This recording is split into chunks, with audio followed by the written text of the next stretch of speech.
Eh, Primero que todo, buenas tardes. Soy Luis Carranza de la Facultad de Educación en el programa de licenciatura en Literatura y Lengua Castellana.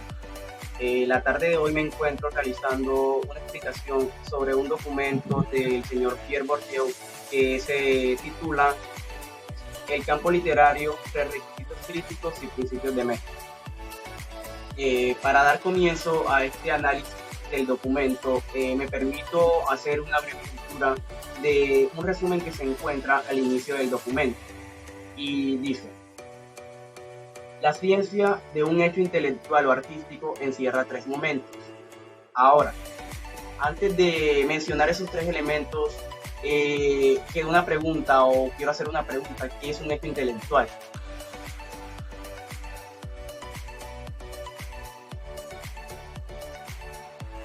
Es como una especie de bienes simbólicos, el cual podemos comprender la obra de arte y así al autor. Además, también podemos comprender su formación cultural, tanto como política.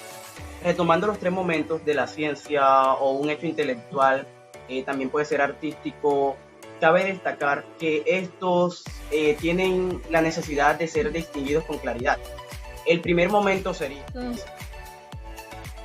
un análisis de la posición del campo literario, del campo artístico en el campo del poder. Segundo, un análisis de la estructura de las relaciones objetivas entre las posiciones que ocupan en el campo de producción cultural de los individuos o de los grupos colocados en situación de competencia por la legitimidad intelectual o artística. Tercero, un análisis del hábitus o sistema de posiciones que son el producto o tipo determinado de condición económica y social a las que una posición y una trayectoria determinadas dentro de un campo de producción cultural ocupa una posición determinada en la estructura de las clases dominantes y les proporciona una ocasión más o menos favorable a la actualización. Los tres momentos que acabo de leer serán explicados a lo largo que se vaya estableciendo este análisis del documento. Continuar con este análisis, nos vamos a este epígrafe que es el campo como mediación específica. Aquí nos dicen que aquellos que iniciaron o cultivaron las ciencias de las obras literarias han omitido, no han tenido en cuenta la presencia de ese espacio social en el que se encuentran los que producen las obras literarias y su valor. Con respecto a lo que mencioné anteriormente, para ser un poco más específico, es como un campo de fuerza que busca sobreponerse encima de los demás y de cualquier otro campo que intente introducirse en él. Por lo tanto, esto ocasiona una lucha entre los agentes que ahí habitan, el cual genera un objetivo que es transformar ese campo de fuerza. Este ejemplo que acabo de dar lo puedo relacionar con el campo literario, el campo artístico, dentro del campo de poder. Para ver esta relación, habría primero que dar un recorrido por la posición, la economía y la trayectoria de todo esto a medida de que se forma esa lucha por una jerarquía, porque ese vendría siendo el foco, una lucha por una jerarquía dentro de este campo. Viendo un poco lo que plantea este documento, puedo decir que tanto el campo literario como el campo artístico cumplen una función sociocultural, que es como hacer que la persona o esos agentes tomen conciencia y generen una reflexión autocrítica de lo que se vive en la sociedad en ese preciso momento. Sin embargo, su posición en el campo de poder es ambigua y ambivalente, no es exacta.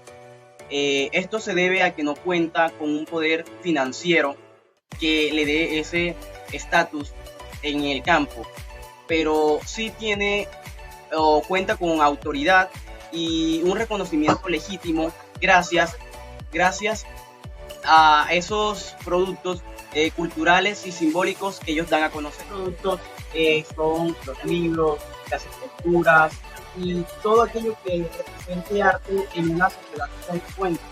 ¿A qué me refiero con lo de consecuente? Como bien se sabe, el arte depende de cómo lo reciba la sociedad. Es decir, si la sociedad decide que cualquier cosa sea arte, va a ser arte porque esto lo decide la sociedad. Por lo tanto, la literatura y el arte no tienen un significado específico.